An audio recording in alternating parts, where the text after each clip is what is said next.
Please give a warm welcome to Bob D.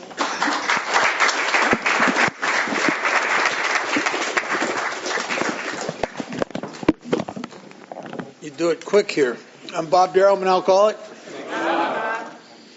And through the grace of a God that I was afraid to believe in, that I've accessed and maintained in my life through a process outlined in a book entitled Alcoholics Anonymous, the ability to remain sponsorable and a persistence in the primary purpose of trying to forget ourselves and help others. I haven't had a drink or any mind or emotion altering drug since October 31st, 1978.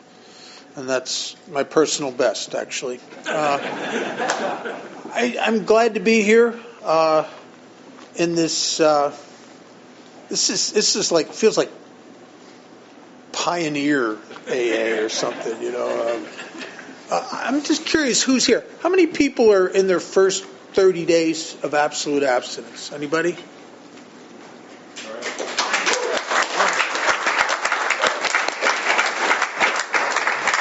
Really glad you're here. How about first year? Wow.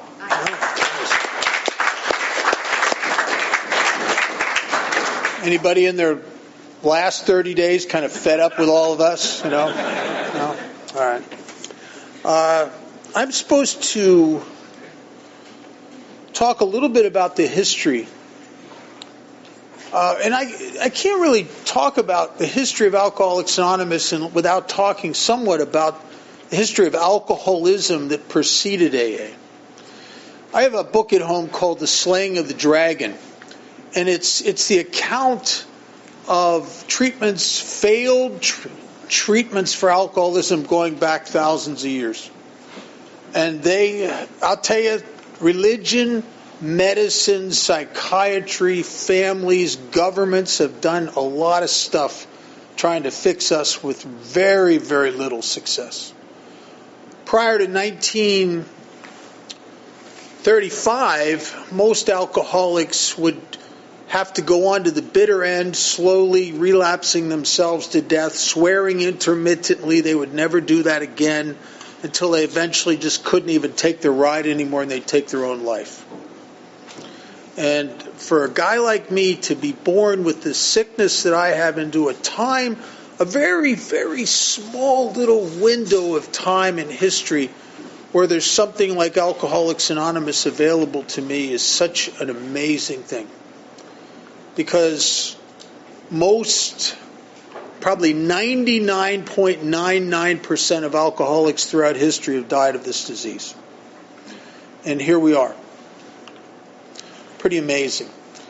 Some of the things that were tried to fix us, they burnt us at the stake because they believed we were possessed by demons. And I get it. I think my parents at one time thought I must have been possessed by demons. You know that you got back on your feet. You're doing well, and you go and burn your freaking life to the ground again. It's like, what's wrong with you, right? What's wrong with you? And I would secretly have the same thoughts to myself. What's wrong with me? How come I keep doing this when I swore to myself I'd never do it again? And so they'd burn us at the stakes. Back in Europe, hundreds of years ago, they'd drill holes in our heads to let the demons out. Not too long ago, and it's still, I've heard that rumors that it's still done occasionally. They give us electroshock therapy. If you ever saw the movie Francis, it's a true account of Francis Farmer, a movie star who had alcoholism before AA, and they ended up giving her a full frontal lobotomy, trying to cut the madness out of her brain. I've been over in Russia several times. My first time over there, I met a guy who was startling to me. I was doing a workshop with a translator because very few people over there speak English and I don't speak Russian. And so during one of the breaks, a guy comes up to me, a Russian guy, and he wants to talk to me, but I can't understand Russian. So we had to grab one of the two translators, and one of the translators was an Al-Anon, and one of them was an AA. So we grabbed the Al-Anon translator. And we brought her up so he could tell me this story. And the story he was telling me was that after a countless relapses towards, this was right before the end of the Soviet Union, that the Soviet Union had spent a fortune, I mean millions and millions and millions of dollars on alcoholism, because the alcoholism was so bad in Russia, and is to this day, that it made the society virtually dysfunctional.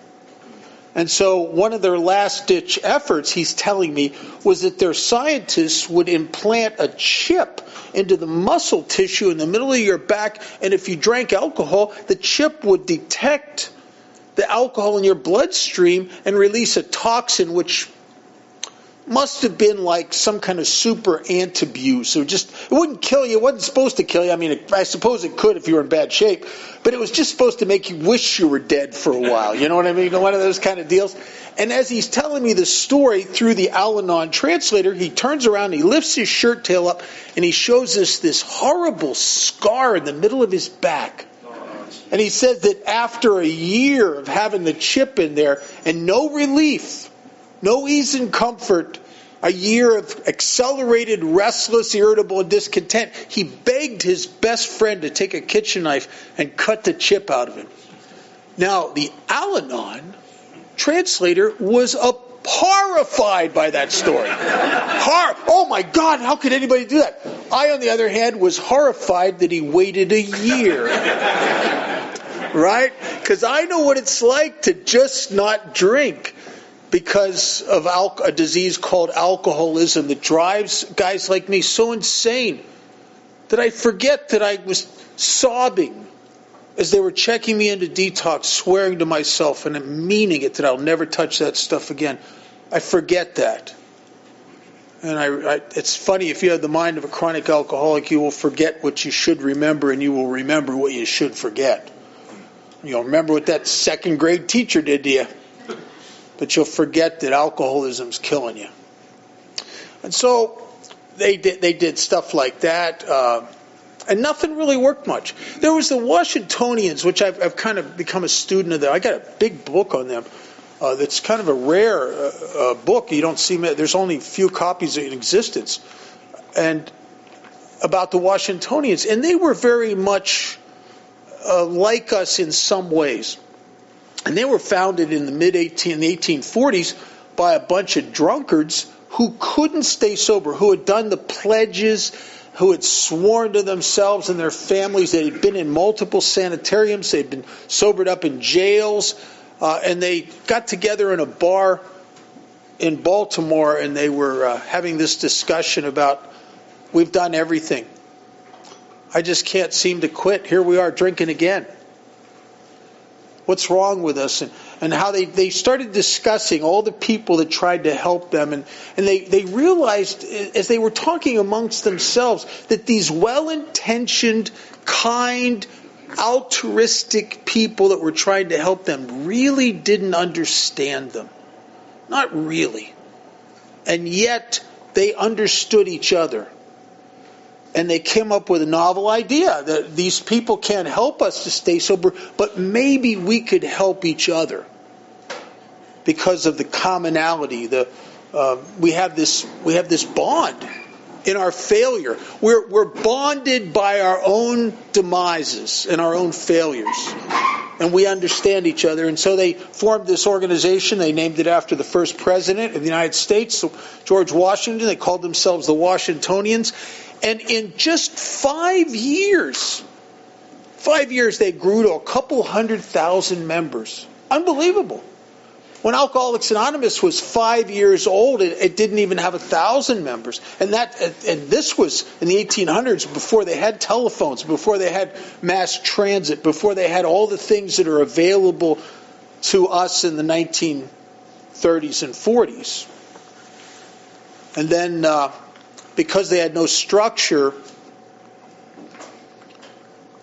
within 6 or 7 years, they failed to exist. Within 6 or 7 years, all the members of the Washingtonians that for the first time in their disastrous drinking careers and their disastrous failures at staying sober, they had hope. And all of a sudden, it's gone. And what had happened? Well, they had no singleness of purpose. They had no focus. They started helping a lot of people with a lot of great causes, like the abolition of slavery. And if you're a spiritually minded person trying to change your life, that would seem like a legitimate thing to back.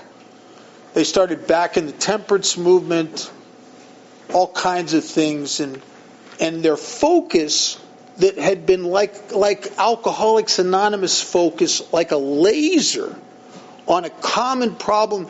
They started trying to fix opium addicts, which was laudanum, all these political positions they were taking, and the focus of their recovery was spread over such a large area that it lost its power. And the fellowship started to dissolve, a lot of it through bickering, a lot of it through people. There was a lot of self-promotion in their ranks, people like just trying to look at me, putting themselves in the spotlight.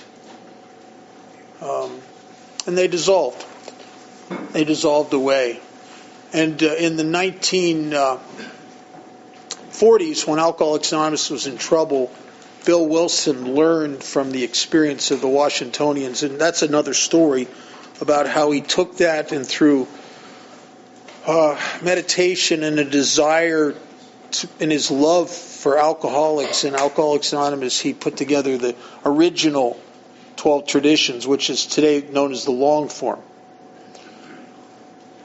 But so nothing really there's no real traction. Once the Washingtonians dissolved in the mid-1800s, there was nothing really for us. There was the Temperance Movement. I have some posters from the Temperance Movement of some pretty funny stuff. I mean, they had a very self-righteous, they had an approach that turns most alcoholics off. You know what I'm saying? And not much traction, very few people. I have some sheets of the from the Temperance Movement pledges that people would sign. And if you ever get a chance to go to Stepping Stones, upstate New York, and you look at Lois's Bible, you'll see all the pledges that he signed and dated where he swore on the Bible he'd never drink again, and then there's another one, and then there's another. I love that, because I get that. That's me, right? And so there's not much going on, and then in December 11th, 1934, this washed-up stockbroker who hadn't worked in quite some time, he'd been such a big shot on Wall Street, and he was such a failure. And his poor wife, who'd been a debutante, whose family was very well known and very successful, she was working in a department store in New York and supporting him. And again, one more time, he went into Towns Hospital in New York City, where he got detoxed again. And he got out of there after having an experience that I don't know that he understood it. I don't know that the doctor there understood it. But something had happened to him. There was a guy who sort of 12-stepped him that he ended up referring to as his sponsor until his dying day, even though the guy never stayed sober himself for any length of time. I think he had almost 7 years living in Texas with Cersei. Cersei used to tell us the story of that. But this guy, Ebby, came and called on him. He was living on Clinton Street in Brooklyn, and Ebby came and called on him, and he was pretty bad shape. But he was excited when Ebby called him and said, "I'm coming over," because he was a guy who used to get drunk together all the time. And he was excited. As the loneliness of late stage alcoholism, and then the idea of an old drinking companion showing up, exciting stuff. And Ebby showed up, but he was sober and just looked bright-eyed and bushy-tailed. And Bill said, "What's with you?" He says, "I'm not drinking. I've got religion." And Bill said something I thought was funny. He said, "Yeah, the guy," he said, "a year ago he was insane from alcoholism. Now he's insane from religion or something like that. He's starstruck. He said, but my gin will outlive his preaching. And he brought Ebby in, and Ebby started telling him about an experience he had with this Oxford group, which was a first century Christian organization that was trying to fix a lot of things, not just alcoholism, but a lot of stuff. And after that, not too long after that, Bill went into the hospital December 11th for the last time. And in the meantime, between the time that Ebby came to Clinton Street and Bill eventually went into Towns Hospital, Bill got drunk one night and was out looking for Ebby. And he went down to the mission, which the Calvary mission, which the Oxford group was kind of tied in a little bit there, and went into one of their meetings, and very drunk, and had to share. You ever been in an AA meeting? A drunk guy comes in, has to share, just needs to share. And they eventually asked him to leave, and he ended up in Towns Hospital. And Ebby came and called on him with a guy named Roland, and they brought him a book. It was the first thing that Bill ever read sober, and he read it in Towns Hospital. It was called The Varieties of Religious Experience, which was a series of lectures given by William James in Scotland, and about the diversity of spiritual experiences. And it's really an amazing book. What's amazing is I've read that book twice in my sobriety. It's hard for me to believe that Wilson or anyone could have read that in detox and understood it. If you've ever read it, it's a very hard reading. The second time with a double-digit sobriety, I started to get something from it. And he read that book, and Ebby and Roland visited him, and Ebby took him through a rudimentary thing of the steps. It wasn't as the steps exist today. It was as they existed in the Oxford group. And Bill had a spiritual experience in Towns Hospital. And he talks about it. He describes it as a wind from a high mountain blowing through, and the light got brighter in the room, and all that kind of stuff. And that's attributed to Bill's spiritual experience. I personally don't think that was it. I think his real spiritual experience came a little bit later. And he says in the book, he said, later, I was laying in my hospital bed, and a thought came to me. Now, picture yourself in detox. Your life, you're worthless.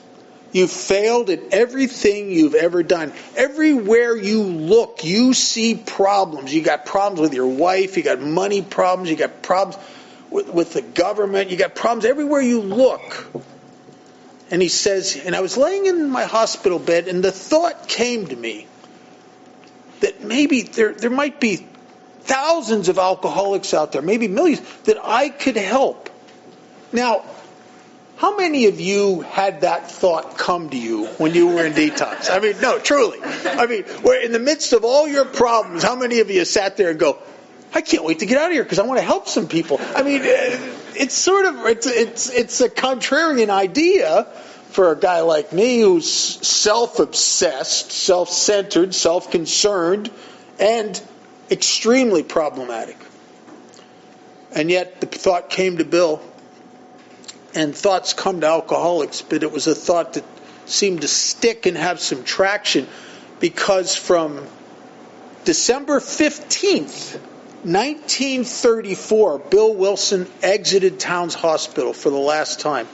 And from December 15th, 1934 to what was often believed was May 10th, 1935, not quite 5 days short of 5 months, Bill Wilson worked with 96 alcoholics, and none of them stayed sober.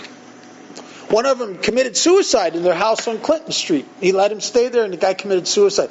Another one stole. Bill had one nice suit for job interviews. The guy stole his suit. Another guy stole their coffee pot, and Bill never gave up. And he finally, after almost 5 months of this, about 4 months of this, in despair, he kept looking at his wife come home from working in the department store, and she'd be exhausted, and how much she had given him, and how much she had done for him. And he went to her and he said, "Lois, I think I was wrong. I had this experience in the hospital, and I was convicted that I could help people, but nobody's staying sober. And I need to go get a job and stop this AA. We didn't call it AA. Stop this helping drunk thing." And Lois said something that changed the world and kept Bill on track. She said, "But Bill, you're sober." And he had been sober as a result of those actions, and reasonably happy being sober. And he, right after that, he went back and talked to Dr. Silkworth, because he had an opportunity to go back to Akron, Ohio, and represent some people, and had a chance of rising to the top again and becoming a man of significance and money, etc. And I can imagine that Bill was tired of having his wife support him. I imagine that Bill, being at one time a big shot, was tired of scraping by. And he has this chance to go to Akron, and he goes, and the whole deal falls apart. It was a proxy fight. He lost. The people he was representing, they lost their position. And here he is. It's all over. The smoke's cleared, and he has not even enough money to pay for his hotel bill. And he's pacing the lobby of the Mayflower Hotel. And that part that Marnie read at the beginning of the meeting, I've chaired meetings in the lobby on 3 occasions of the lobby of the Mayflower Hotel. And I was asked twice, 2 of those 3 times, to read that part that Marnie read at the beginning of the book. I couldn't read it because I knew where I was, and I'd start tearing up.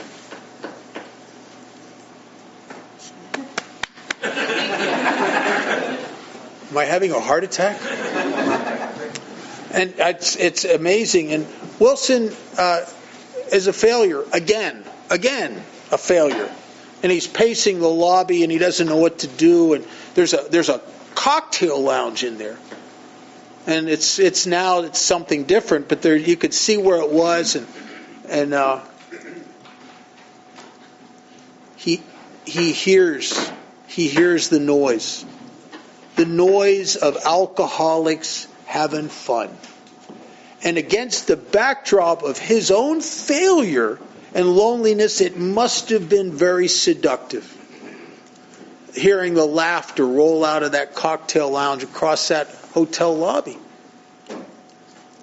And he started to get afraid, because he started having thoughts like, well, maybe I can just go in there and strike up a conversation with someone. I could have ginger ale. Or then the thought came, I could just have one drink.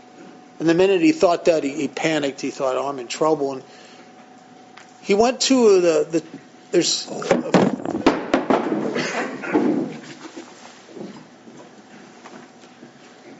there are ghosts in the room. He went to there was a payphone in the lobby of the hotel. And he went to that hotel. He went to that payphone, and there was a church directory. But years ago, there used to be church directories. Just as there were Bibles in all hotel rooms, there was also church directories in most hotels. And he looked at the church directory. He started calling with the little bit of money he had left. Not much.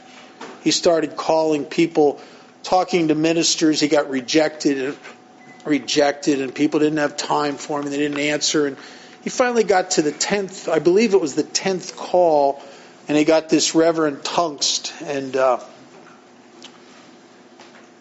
Tungst responded differently. Tungst said, well, there's someone in our congregation who's actually been having problems with a friend of theirs that's a bad drunk.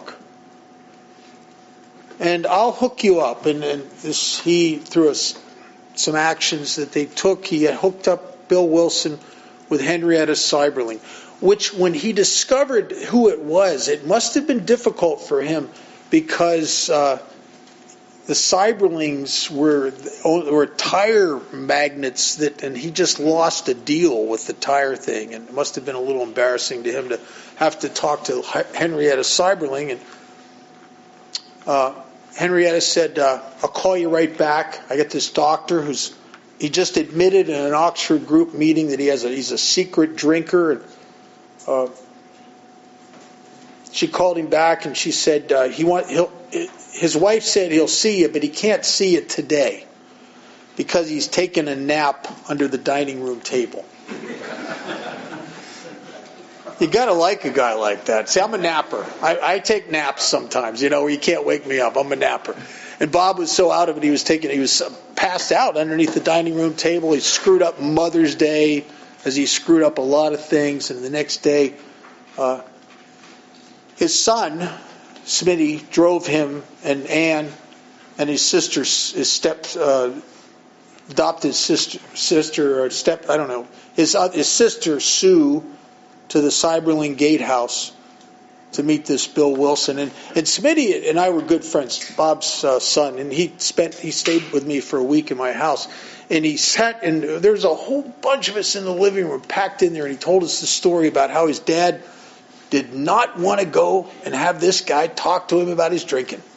But he was guilty because he screwed up Mother's Day. So he was going reluctantly, and he's ranting in the car to his wife, "And please don't make me stay in there any more than 15 minutes. I can't take it. I can't take people lecturing me on my drinking more than 15 minutes. That's it." And they agreed to that. And he went into in the room alone with Bill Wilson, and he didn't come out for hours. We asked his son, "How come you let your dad stay in there for all those hours when you'd agreed to get him out of there in 15 minutes?" And Smitty said, we were sitting out there and we could hear my dad laugh, and he hadn't laughed in years. That kind of laughter when you're starting to identify. That some of us experience that kind of laughter for the first time. It's the best and most humble laughter in the world. It's the self-effacing laughter, where you start laughing at yourself through another person's experience. And they left him in there, and he came out, and he was excited. Where he went in depressed, he came out lit up, and he had his arm around Bill Wilson, and he says to Ann, "This guy knows what he's talking about."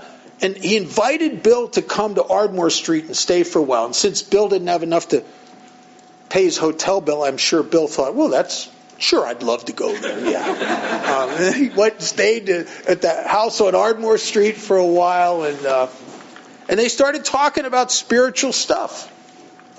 And Dr. Bob loved, there was all these aspects of AA that Bob loved. He loved the concept of prayer and meditation, confession of shortcomings, going to help people. But he dug his heels in when it came to amends. He didn't want to do that. And he said something along the lines of, we should let bygones be bygones. I've already destroyed or really hurt my reputation as a surgeon and a proctologist in this community by my drunkenness. Let's just leave that alone. I'll do everything else except the amends. And some of you know the rest of the story. This is quite newcomer thinking. There was a medical convention in Atlantic City who Bob had been drunk at the year before, and he wanted to go back to show them that he was sober, right? Now, in today's Alcoholics Anonymous, any sponsor would have said, "What are you, out of your mind?" Right? But Bill Wilson didn't have any. This was his first guy that ever stayed sober. He didn't know what to do, so Bob went back to Atlantic City, and he got so drunk. And he just stayed out of it for days, drinking round the clock. Dr. Bob drank like I drank for oblivion, and just, I was that drinker. I could come to, and many times I'd come to, and I'd look out the window, and I'd look at the clock, and it's 6 o'clock, and I don't know if it's 6 o'clock in the morning or 6 o'clock at night, because I've just spun out, because I've been out of it for so long, and he's coming back to Akron, and his train station was Cuyahoga Falls. And they get to the Cuyahoga Falls station, and Dr. Bob is almost comatose. He's out of it. So the conductor and someone else had to literally lift him and carry him off the train. And they didn't know what to do with him. So they laid him on the platform at Cuyahoga Falls, and the station master knew him, called up his office, and his office secretary, office manager came down and started to try to take care of him. They couldn't get him awake, and they eventually got him back to Ardmore Street, where they put him to bed.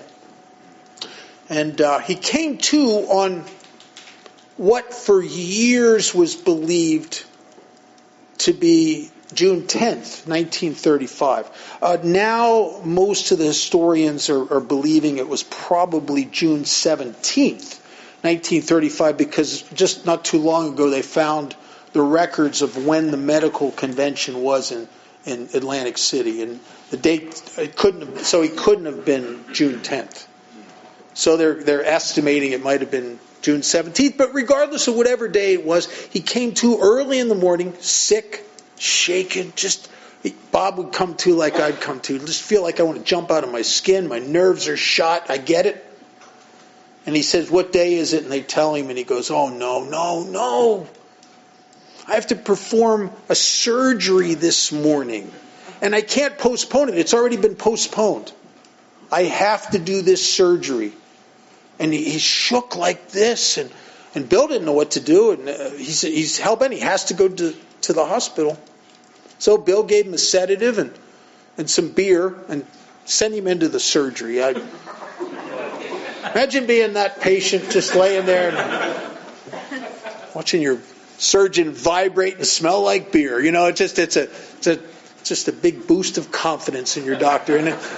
And we don't know what happened to that guy. The surgery was evidently a minor colon cancer surgery. It was over quickly, still in the morning of that day, and Bob disappeared.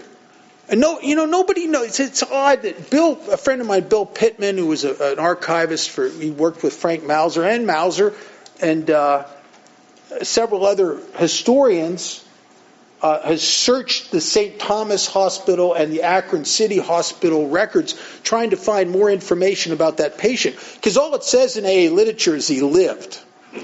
And they couldn't find anything. We don't know anything more than he lived. But did he whistle when he walked or what? Because he was, Dr. Bob was a proctologist. We don't know what happened.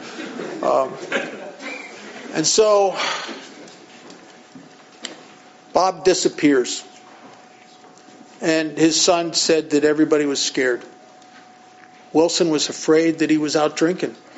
Wilson kind of thought he was out drinking because he gave him some beer before he went into the thing. And Wilson knows about this phenomenon of craving. And maybe he disappeared. Maybe he's out on a drunk. And Ann, everybody was afraid. And according to Smitty, he came home. It was probably close to midnight, late that evening. And he hadn't been drinking. And not only hadn't he been drinking, he was different. And what they discovered that he spent all that late morning, all that afternoon and early evening out seeking everyone who he was afraid to face without any self-concern. And he pushed, finally, one man was willing to go to any lengths and push his obsessive self-concern aside for a spiritual principle of making the restitution and making things right. And consequently, Dr. Bob never took another drink the rest of his natural life. He lived 15 more years, roughly. And in those 15 years, there's estimates that he personally helped 5,000 alcoholics. And he not only helped them get sober and stay sober, he embedded in them an ethic that they must go and help other alcoholics who would help other alcoholics. And I would venture to say that, in a sense, we are all here because of one man's eighth step. One man finally being able to set his fear aside of facing those people and paying back the money and all the self-centered fear to serve a purpose greater than all of that self-serving stuff. And that was the beginning of Alcoholics Anonymous. We don't celebrate the day that Bill Wilson got sober, except at State Line. We have an event in Las Vegas that's on Bill Wilson's sobriety birthday. I think it's, as far as I know, it might be the only AA celebration or event in the world that celebrates the day Bill got sober. But Alcoholics Anonymous celebrates, our Founders Day is based on when Bob got sober, when the first transmission of the message took and stuck. And, they had a tough time in early sobriety. There was, they finally got, they had a couple guys drink again. They finally got Bill Dotson. And Bill stayed sober. And they started a little group. They were meeting at T. Henry's house. And a couple of years ago, I was with my sponsor, Clancy, and a whole bunch of sponsees. We were back at the Founders Day. And for the first time in 80-some years, the people who owned that T. Henry's house today opened their house and let us come in there and have an AA meeting. And we went up into the room where people got surrendered. The Oxford group was big on surrendering you. And they didn't really care much if you were ready for that or not. They would just take you upstairs and they make you get down on your knees and, they do that stuff. And I think it's in Dr. Bob and the Good Old Timers, there's accounts of watching people come down those stairs like petrified, just like they don't know what just happened, right? And we went up into that room in T. Henry's house, and to every single one of us as we walked in that room, the hair stood up on the back of our necks and on our arms. There was something in that room. Maybe it was a lingering of the spirit of Dr. Bob's first surrender. Maybe it was all the people that had alcoholism that were prayed over. I don't know. But there was something amazing in that place. And they started the first group. They didn't call it Alcoholics Anonymous because it was just part of the Oxford group. They had a lot of difficulties in the Oxford group. The Oxford group was started by a guy named Frank Buckman, and Frank's vision of spirituality was really catered to the rich, kind of. Him and Wilson had some arguments. He wanted Bill Wilson to go down to Wall Street and testify and minister to the heads of industry, to bring them into the Oxford group to swell the coffers, I suppose, of the Oxford group. Wilson didn't want to do it. Wilson wanted to work with the dregs of the earth. He wanted to look for guys like me. And they had a little bit of a falling out over that. And there was some controversy about some newly sober people who were Catholics, and there was a bishop in Cleveland that was telling them they can't go to the Oxford group because it's the Catholic Church in those days was very, very territorial. And so they broke away from T. Henry's house and they started the first meeting in a place called King's School. I've been to that meeting many times. They have Bill Dotson's Bible is there. Because you got to remember, in the early days of Alcoholics Anonymous, they didn't have a big book. They didn't have any literature. So they used whatever spiritual literature they could grab onto. And that was, I have a whole bunch of books that were used by the Oxford group back in the day.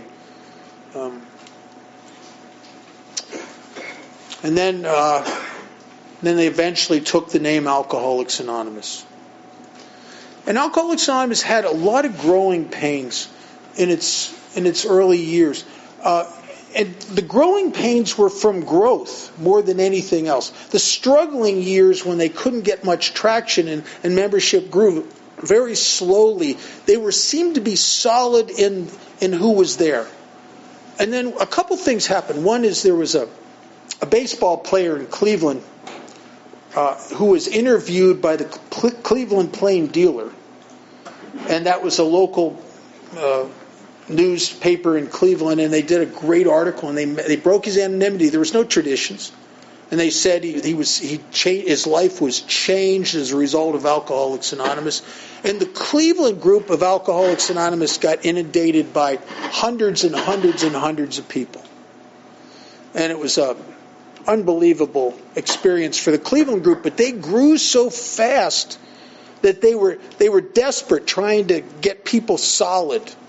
And they were outgrowing themselves, literally. And then a couple years later, there was a journalist who had a reputation for no nonsense, a reputation for exposing fraud. And his name was Jack Alexander. And Jack went in to Alcoholics Anonymous and tried to find out how phony we were.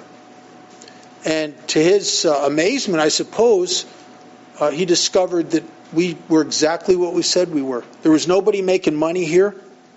There was nobody promoting themselves. There was nobody trying to help people so they'd get the spotlight. There was nobody helping people to make money. That we really and truly were an altruistic movement, which means that there's no self-gain, that the service is its own reward, that we don't have to get prestige, money, property. The three things that Wilson would incorporate into the 12 traditions later. And Jack Alexander just raved about it. Matter of fact, he fell in love with Alcoholics Anonymous. He was on one of the early boards. He loved AA. And his article in the Saturday Evening Post brought thousands and thousands and thousands of requests for help from all over the country. A woman that I was really good friends with was a woman named Sybil Corwin. Sybil was the second woman to ever get sober in the world, 6 months behind the first gal that got sober on the East Coast, who Marty Mann didn't stay sober. Marty Mann was the first, but she didn't stay. And Sybil was the second woman to ever get sober and stay sober. And Sybil, she tells this story. Here she is. She shows up the first time at the Los Angeles group of Alcoholics Anonymous. And they turned her away. They sent her down the hall where the wives were gathered. Because they didn't have any concept that there might be women alcoholics. They didn't understand that. How could a woman be an alcoholic? They sent her down the hall. She came back later to the next meeting and she's crying and begging them. She says, I'm dying of alcoholism. I can't stop drinking. And they let her in.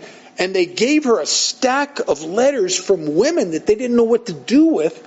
And day one, they sent her out to 12-step all these women. Imagine that. You're still shaking, and all of a sudden you got 120 women you got to call on. I mean, just like, that's crazy. And Sybil never took another drink the rest of her life. I was very good friends with her and her daughter, and I ended up with all her big books, all that stuff. Amazing member of Alcoholics Anonymous. If you ever get a chance, she gives talks on the traditions that were unbelievable. Because she lived through the turmoil years that made the traditions necessary. They made them necessary.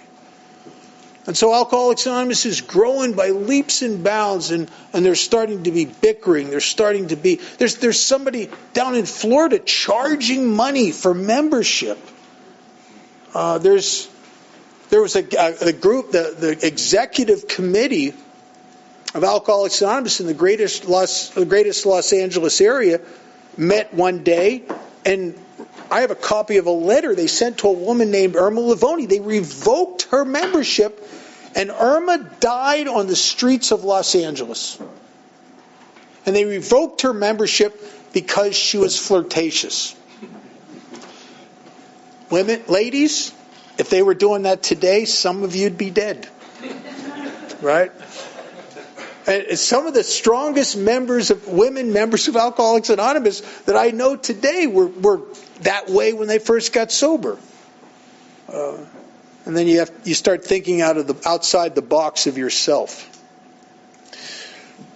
And so Alcoholics Anonymous was having a lot of trouble. There were bickering.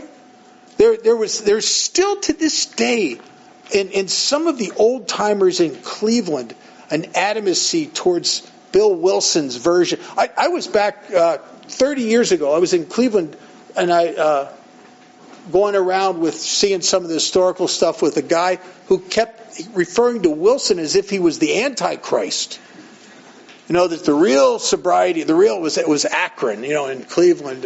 And there were people in New York that thought that people in Ohio were too religious, and there was bickering, never between Bob and Bill, but between their followers. And what Bill Wilson saw was people are getting resentments and they're drinking again. Groups were dissolving. Alcoholics Anonymous was dying. And it was only in existence not even less than 10 years. It was running the exact same short spurt that the Washingtonians had before they bickered their way and divided their way away from themselves and dissolved. And Wilson had started reading about the Washingtonians, and he became afraid. Everyone I've ever talked to that knew Bill Wilson always said that he had such a love for alcoholics and such a visionary that he could see. He was always concerned with alcoholics that aren't even born yet. That's where his heart and soul was. And so Wilson, as a result of studying the Washingtonians and reading all the letters from the people with problems and the groups that are dissolving around the country, he put together the 12 traditions in they were originally called the tenets to ensure AA's future, which now they're called the long form. Most members of AA don't even know about the long form, because all you ever see is the short form. And how the short form came about is after several years of Bill Wilson trying to get groups to adopt his version, the only version of the 12 traditions, the long form. He kept failing. He couldn't even get groups to read them at the meetings. And if you've ever been in a meeting where they read the 12 traditions, in the long form, they're freaking long. I mean, oh my God, they're long. I just used to do it in my old home group. You just watch the newcomer's eyes glaze over and just with this look like, make it stop. Let's get back to the important stuff that has to do with me. Self-centered in the extreme, and they resisted it. And there was a guy, Earl Treat, out of Chicago, a guy that Bob had worked with. And he wrote an abbreviated version of the 12 traditions, which now is the 12 traditions you'll see on the walls, the short form. And through great reluctance, Wilson eventually agreed to back the short form, and they introduced them in a series of grapevine articles to this new magazine that was just being put out called The Grapevine, and they were introduced to the fellowship, and they were eventually ratified in 1950 in Cleveland at the first conference. I could talk for an hour about what we lost when we walked away from the long form. But we had something. Something that I think, I travel around a lot, and I'll tell you something, over the last 10 years, I see evidence that in some parts of the country, there's a disdain for the traditions, that you're seeing being recreated, the problems that occurred in Alcoholics Anonymous in the early 40s. The disunity, the selfishness and self-centeredness where people want to put their own property, money, or prestige ahead of the common welfare here, ahead of the good. And I get it. I understand. If you're like me and you get sober and you're obsessively self-concerned and need a lot of attention, a lot of prestige, and you never have enough property or money, and you have the clamoring for more kind of thing going on, it's easy to have that override the very principles of Alcoholics Anonymous. And if it does, I suspect the same thing could happen to us that happened to the Washingtonians. And some of you are sitting here thinking, who cares? I'm sober. I got mine.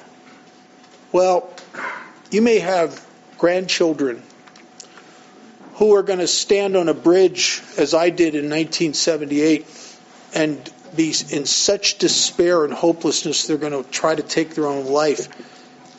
And there may not be Alcoholics Anonymous as we've known it when they come off that bridge, as I found in 1978.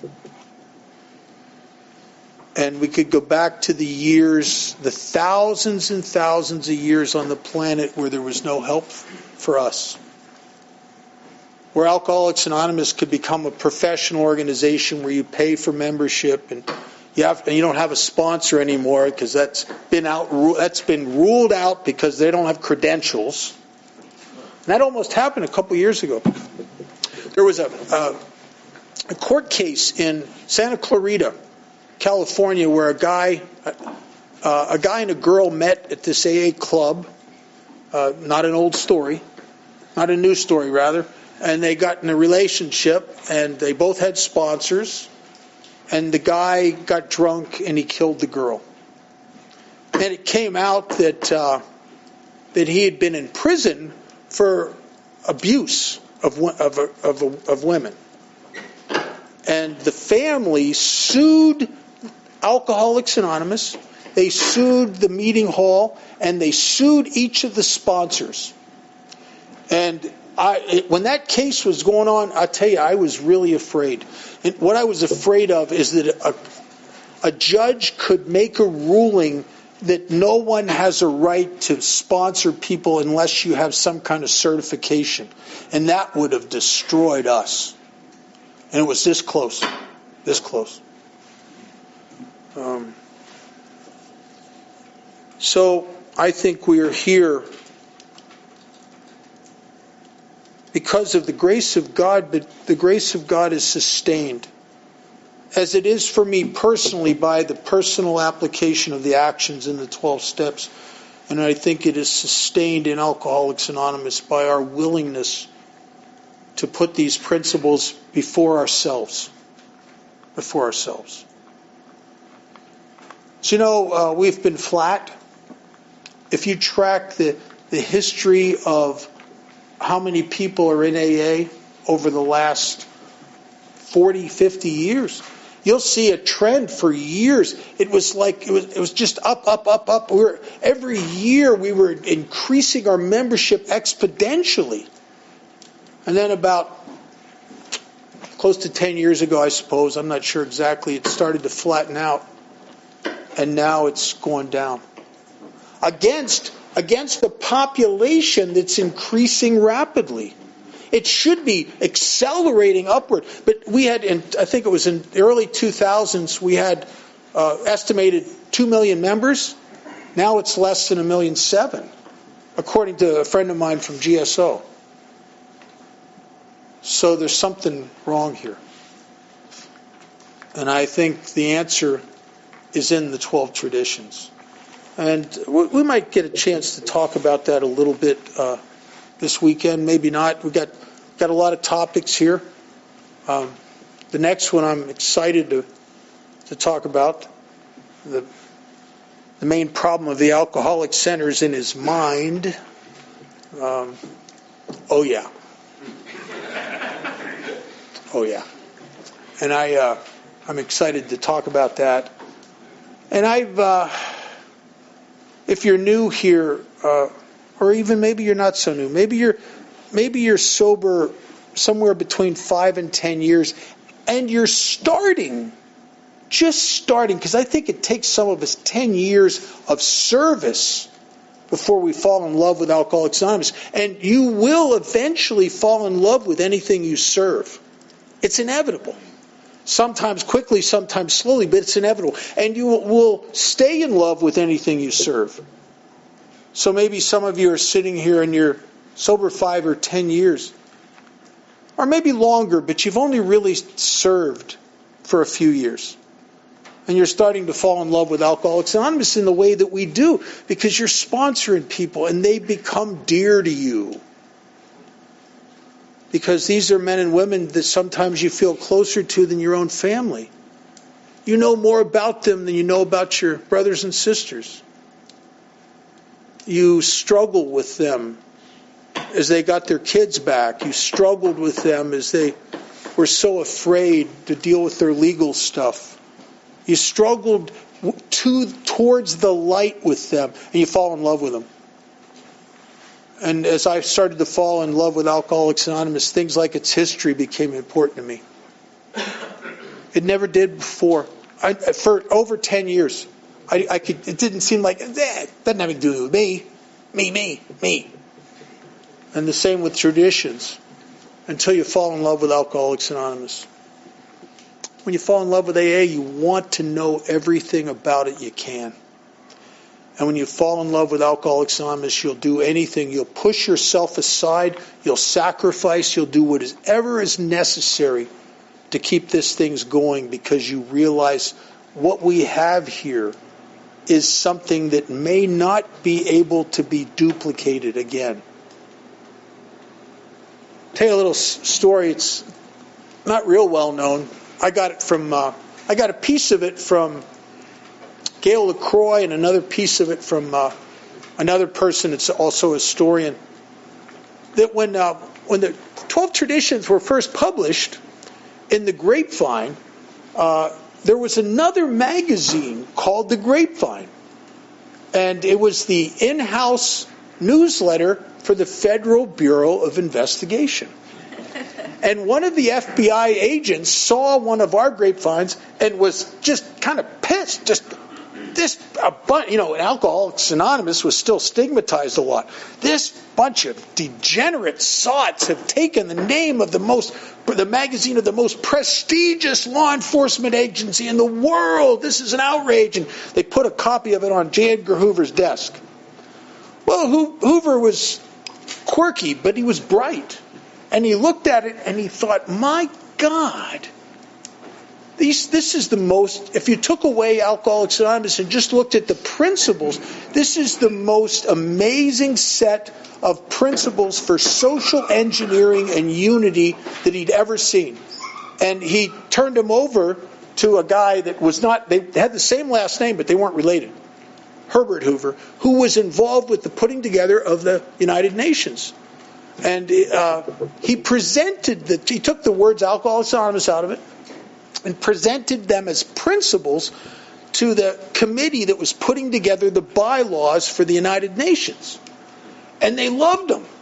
And they were going to ratify him as part of the fabric of the United Nations, until some guy demanded to know where these principles came from.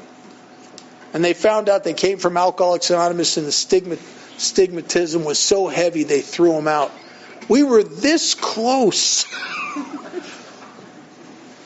What would the world be like if our common welfare came first? What if we took all the self-interest out of it? I think we lost something there. As I think we've lost something when we walked away from the long form. Thanks for listening. We'll take a 15-minute break? 15-minute break?